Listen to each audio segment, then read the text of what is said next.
Қайырлы күн әріптестер, назарларыңызда аттестацияда педагогикадан келетін тест сұрақтарының 5-ші нұсқасы. Талдау, жинақтау деңгейіндегі тапсырмаларға бағытталған сұрақ.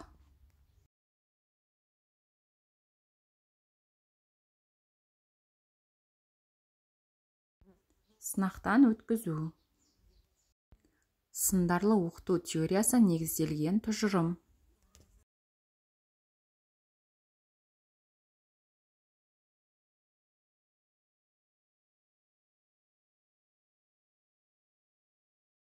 Оқушылардың бұрынғы алған білімдері жаңа біліммен үйлескенде дамиды. Білу деңгейіндегі тапсырмаларға бағытталған сұрақ.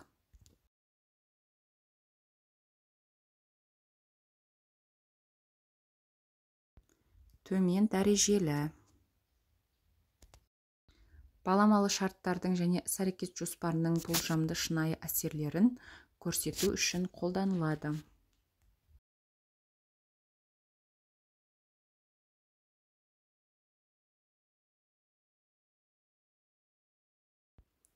Модельдеу. Оқуды даралаудағы шешуші критерий.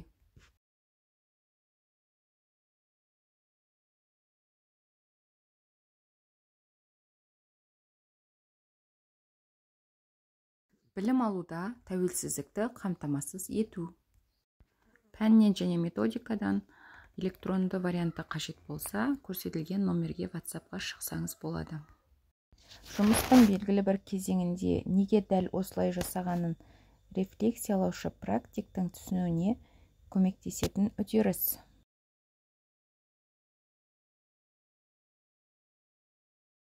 Іс-әрекеттен кейінгі толғаныс.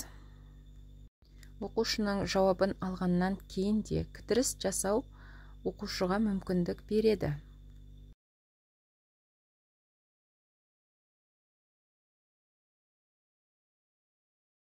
Оқушы өз жауабын түзетуге, нақтылауға мүмкіндік алады.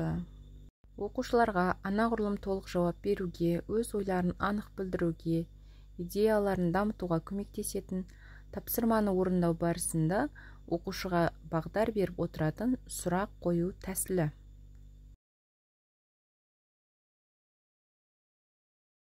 Сынақтан өткізу. Бірінші жауап алу және оқушының жауабын түзетуге көмектесу үшін қойылатын сұрақ. Түрткі болу.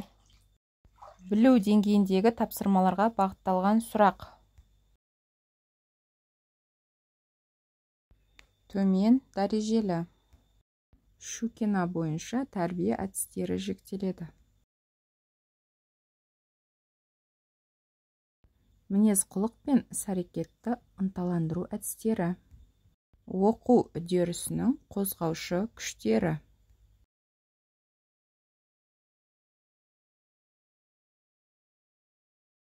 Оқу міндеттері мен білім деңгейі арасындағы қайшылықтар. Педагогиканың тараулары. Тәрбие теориясы педагогиканың жалпы негіздері. Сұрақ қою.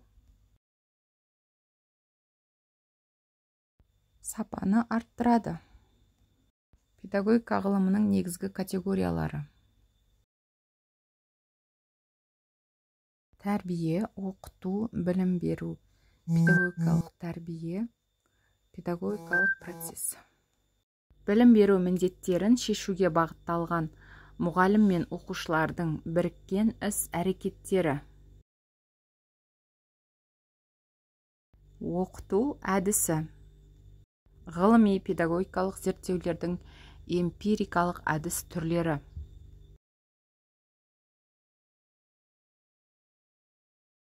Бақылау әңгіме, сауалнама, эксперимент. Педагогикаға алғаш білім беру ұғымын енгізген ғалым. Песталоцци. Білім алушыларды бірнеше топқа бөліп, көлемі үлкен мәтінді терең түсінуге мүмкіндік тудыратын интерактивті оқыту әдісі. Джиксо әдісі. қазіргі сабаққа қойылатын дидактикалық талаптар. Әрекетті қадағалауды және басқаруды қамтамасыз ету.